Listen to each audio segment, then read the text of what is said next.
have probably thought more about maybe putting Leeming as a ball playing 13 and having Dwyer on as your running 9. Bring Dwyer on, maybe, put him and at keeping 13. Austin on as well, or even putting Austin as a ball playing as a running 13. I don't know. But also other options, I think, out there, other than taking off one of your marquee signings. I just think it kind of made me feel even more Agar doesn't know what to do to fix what's happened this year.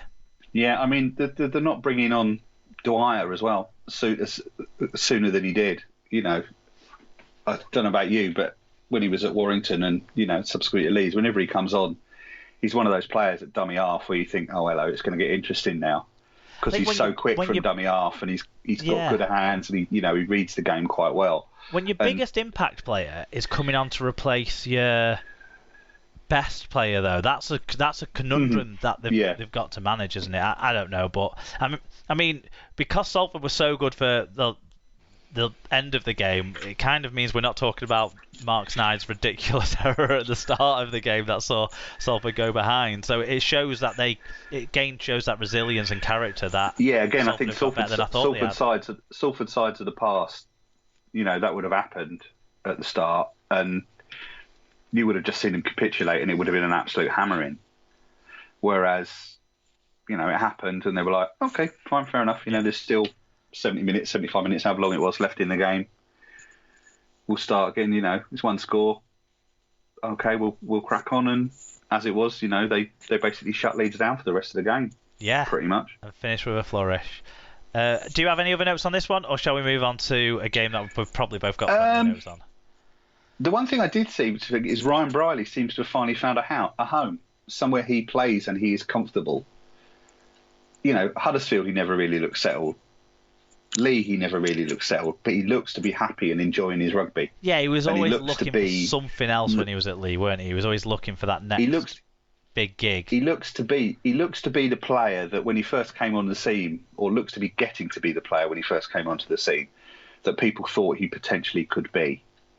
You know, he's still never going to be a world beater, but he's a really, really solid fullback, and he seems to work in that side. You know, and I think sometimes you get players who work in a particular team but don't work in another team. He works for Paul Rowley, and he works for Rowley, and I think he works in the system that Rowley is playing there at Salford. Yeah, and it feels as well like maybe he's starting to convince people that he is a Super League player rather than a very good Championship player. Maybe you're right. Yeah, and I think he was been quite harshly dealt with in previous sides as well. You know, things don't go well, so you know he's a convenient. Convenient player to go, right, it's your fault. Scapegoat, that's what it is. Convenient scapegoat, right, you're out on your arse, somebody else will do it. Whereas he seems to have, you know, Rowley seems to have confidence in him, and the players around him seem to have confidence in him. Yep.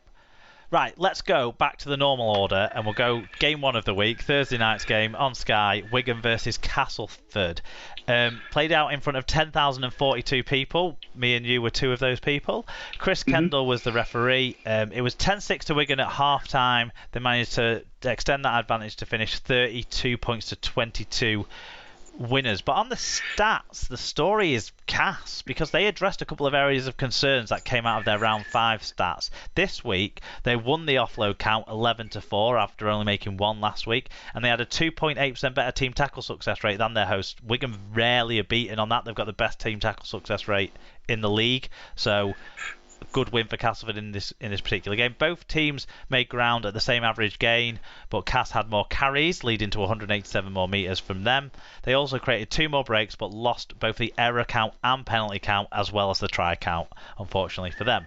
Individually, Jay Field, again, amazing. One try assist, 8 tackles, 219 metres, 3 clean breaks. I'm sure you'll have your say on Jay Field in a little while. Liam Farrell, 2 tries, 126 metres, and Zach Hardacre, a try and 113 metres.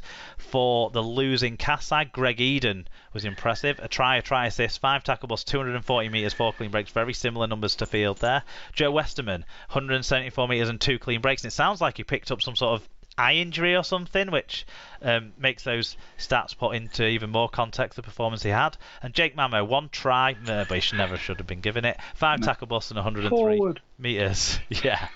Do you want to give us the first of the fan views? Yeah. At Stozza 1981. RFL need to sort out this sissiness. Kendall should be dropped for that sin bin. The game is fast, the game is tough, but there was no intent. Stop killing the game of rugby league. Decent watch tonight, but oddly it looked like two desperate teams. I mean, we're right into it, aren't we, with the main talking point. Let's go through it and see, because the Whenua decision is going to be mentioned in almost every fan view, I think. Callum Pearson 99 said, thankfully another win under our belts, but boy do we need to work on our D and our errors. The ref was absolutely dreadful for Cass. It was literally half a second after the tackle. No way, I think it was less than half a second. I don't think it was that, yeah. No way was that a yellow card, and I also feel like the strip on Tommy was perfectly acceptable. So, Craig the expat Cass fan. General Custer's decision to split his forces at the Little Bighorn was only marginally worse than the decision to sin bin Whenua for a perfectly within the rules attempt at a tackle. We are truly struggling at the moment. We have more boom gates than a multi-storey car park. We probably wouldn't have won. But with friends like Kendall, who needs enemies? Fatboy Rob says, death, taxes and getting dicked by the ref at Wigan are the only certainties in life. The sin binning wasn't the reason we lost. It was fat fuck Whenua after all. The reason we lost was our shocking defence. On the plus side, our attack is looking better. I was starting to think Radford might turn this around, but wasting a sub on Ferramo shows what a weak coach he is. The jury is still out. #Coif. Jen K. Entertaining game at the DW. Castleford always looked to be an attacking threat, but ultimately Wigan took advantage of the sin binning by picking up points in the second half. Need to mention Jai Field. Not his attacking play, which is obviously awesome, but his all-round game. Totally reliable in defence and fully committed. What a player. Joshua's granddad said, another Kendall Masterclass game changes on a completely random call. Mark W. Cass put in a much better shift than I expected, and the fact that Wigan kept taking twos towards the end would suggest that they were generally concerned about a comeback. Either that or they just wanted to break my Wigan minus 12 bet. Even though the dodgy yellow is a definite talking point, I think it was probably a fair result in the end. Matt Speakman said, best team won. Short week, looked good in the first half and then took Tommy off and tried to defend the lead. Never really works and that let them back into it. Red card was fair. Someone finally mentioned the red card. I imagine that had Isa play acted for a while, there would have been more outcry. Stadium was baffled by the yellow, and after watching it, I still am. Cass' first try came from an awful decision against Smithies, and Mamo's try was forward, so all even. Paul Mac _78. Jai Field's run meters for this game must be insane. I never saw much of him out here in Australia, but if he keeps this form up, that will change.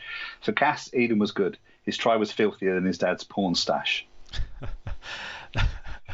Let's start with the Whenua, because I've written down what the match review panel said about Whenua's tackle. Okay, it says, player touches the ball in making contact with the opponent. Player is engaged by opponent and contact is immediate upon release of the ball. That sums it up pretty well. That's a tackle last time I read the rules. Well, surely. It's a legitimate attempt at a tackle at the very least. You know, the fact that his left arm touches the ball as his right arm's touching field means the ball can't have been fully out of field time. It's not like the Brad Singleton one last week where he hit him when the other player already caught the ball. It wasn't like that. And this is one-upped the Levi against Cass decision as the worst late hit we've seen this year as a sin binning. Definitely, it was not. I just think it's the worst card of the season so far for me. Absolutely. I mean, it's as I can't remember it was said. One of the fan view said, we were in the stadium and we were like, what the hell's that for? Why is he giving him yellow? Just made absolutely no sense, because even when they showed it on the big screen in the ground, you look at it and you're thinking, no. His hands hit the ball Fields releasing it as Whenua's going to tackle him. Where's the penalty there? I thought that the whistle for me was all about the knock on by Whenua on the pass as it came out from Fields, because that was clear. That was, I sat right in line with it. I was like, right, knock on, great. They've not scored. That's a relief. Let's get the scrum set. And then all of a sudden, there's a yellow card. That it was a mistake by the referee. They said as much on Sky. I watched the game when I got home because, I always tend to, if I've been at the game or on TV, just to see what's going on. But I actually wanted to know what he was sent to the bin for, because I didn't have a clue. I could guess that was what it was, but I was assuming I was assuming that the tackle would have been maybe more like McGilvery's and live in one look from the match officials. Maybe it was a bit shouldery, but it wasn't.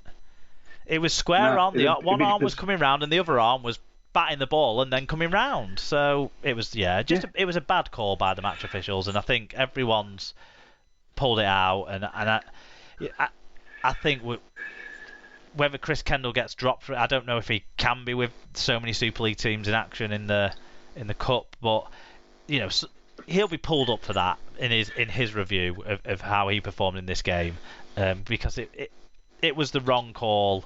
I think he originally gave it for. I think he's given it thinking it's the knock on. I think it was actually the video referee who's had a word in his ear and said it was a late hit, from what I've seen on social media and what I understand. I don't know how true that is, but no, I didn't pick up on that. I didn't think it went on long enough for that to be. No, it's true. What happened, but what I would say, just a note on the impact and influence of that sin bin period, because a lot was made of it by the Sky commentators and by Radford in his interview after the game. Okay, so in 10 minutes that straddled either side of half time, therefore televised game, 17-minute break. So Wigan had 4 possessions, okay, and then Field's long-range score as well. That wasn't a full possession, was it really? In fact, only 2 of the sets were completed sets that Wigan had of those 4 possessions, and 1 run by Jay Field. So in total, and I've counted this up, casted 3 minutes 30 of defending. 3.5 minutes of defending during that 10 minutes. So actually they had the ball most of the time. Yeah, 30 seconds or so of that came before the lengthy half-time break. So 3 minutes out of 9 minutes, let's say, they were defending. Okay, most of another probably 2 to 3 minutes they were stood doing nothing behind their own sticks. So really, blaming poor defence when it went back to 13v13 for the Farrell second try, saying that's about fatigue due to being down a man by Radford, that's totally disingenuous. I'm calling bullshit where I see it. The decision on Fanua was bullshit, but the claim that Farrell's try was because of tiredness after that sin bin period is also bullshit. Yeah, I think so. I mean, we were making breaks and making meters when they had 13 men. So, the first try we scored, Farrell's first try was 13 on 13. So you can't say that was tiredness and missing tackles and that. Field just Field ripped him down both edges side by that point, hadn't he? Yeah. So I don't think, and that was what, 15 minutes into the game when Field did that. So you can't blame tiredness at that point. What I would say is it was a really even game. The comment about two sides being desperate, I think it was two sides being patchy, that's for sure, because defence wasn't as good as attack at times for both sides. And I thought it was a really even game. Without the points directly scored from the 2 obvious and seriously egregious officiating errors that we saw in this match, Fanua's sin bin where Wigan scored 2 converted tries, and Mamo's try that came off the most ridiculous and awful forward pass. How that was missed, I do not know. I wondered if it could be looked at as a knock-on because it hit the floor 3 yards before where it was passed from, but apparently it can't because it was an obvious pass. But still, without those 2 egregious refereeing decisions, the score was 20-18. And if you talk about 13 aside before the correct decision to send off Brad Martin, it was 16-18. So it was a very close game. This game was more even than I think most people expected it to be. And credit to Cass for turning up way better than they were last week. Well, that's one of the things I picked up on is the fact, Cass had been, by and large, pretty poor this season. I think most Cass fans would admit that. But actually, I thought they were really, really good. There was times when they were brilliant. There was times when they were rubbish. But equally, you could say the same for us. Our defence was really, really good for probably best part of an hour. Apart from the 2 times that we made Joe Westerman look like Jay Field. Well, I was going to say, but then Tommy went off with, I think it was a back spasm or something, wasn't it? So they'd taken him off as a precaution. And at the same time, or shortly afterwards, they took Ollie Partington off. And Ollie Partington was an absolute monster on Thursday. He was smashing everybody. I mean, his hit on the moral vacuum was a thing of beauty. And those 2 went off. And I don't think it's any coincidence that Partington and Tommy were both off the field when Cass had that run of 3 tries